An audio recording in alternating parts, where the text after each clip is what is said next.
Hi, this video shows how to multiply a binomial and a trinomial. So we have here two examples. The idea is to distribute the terms of the binomial to each of the terms of the trinomial. All right, let's do that with the first example.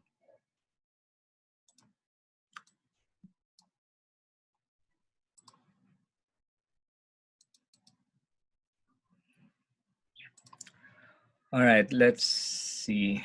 So what was done here is the first term of the binomial was distributed to each of the terms of the trinomial.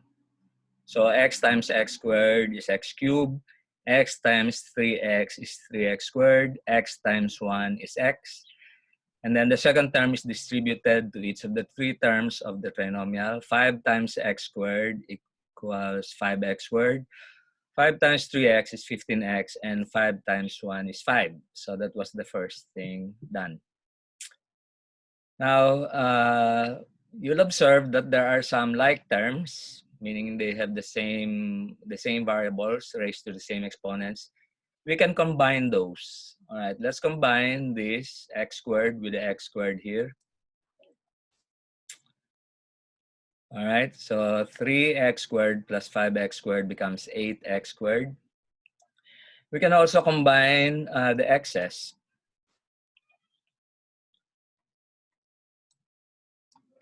All right, so what happens there is x, it's understood if there's no coefficient in front that there's a 1 there.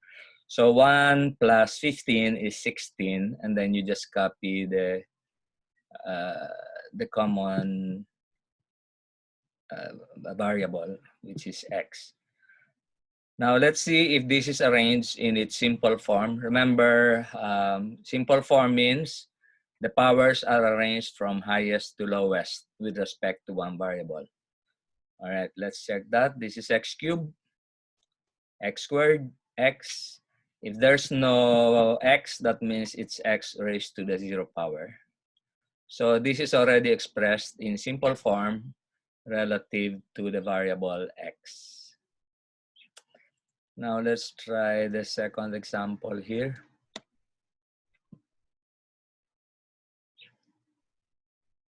So first, we will distribute each term of the binomial to each of the terms of the trinomial. All right. Now let's see what happened there. So x times x cubed became x to the fourth.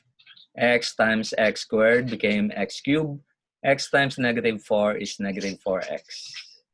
Now we distribute the second term of the binomial. Negative 2 times x cubed equals negative 2x cubed. Negative 2 times x squared is negative 2x squared. And negative 2 times negative 4 is positive 8. Now, are there like terms that can be combined? There's an x cube here. There's an x cube here. We can put these two together. Let's do that. Okay, let's see what happened there. So what was done here is the coefficients of these two terms were added. Since these are like terms, it's understood there's a coefficient of 1 here. So 1 minus 2 will give us negative 1 here. So it became negative 1, and then you just copy the common term, which is x cubed. Now, nothing else can be combined because all the powers are different. So we can simplify this. 1 times anything is the same thing. So that was what was done in the next step. Now, is this already in its simple form? Let's compare the powers. So we have x to the fourth, x cubed, x, and then x squared. This is not arranged in its proper order.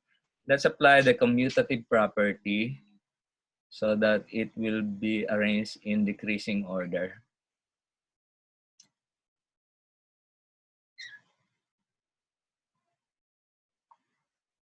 All right, there. So this is now x to the fourth, negative x cubed, negative 2x squared, negative 4x plus 8. All right. So the powers are arranged in decreasing order, 4, 3, 2, 1. If there's nothing there, it's understood to be x raised to the 0 power. So the power here is 0. So this is now expressed in its simple form with respect to x.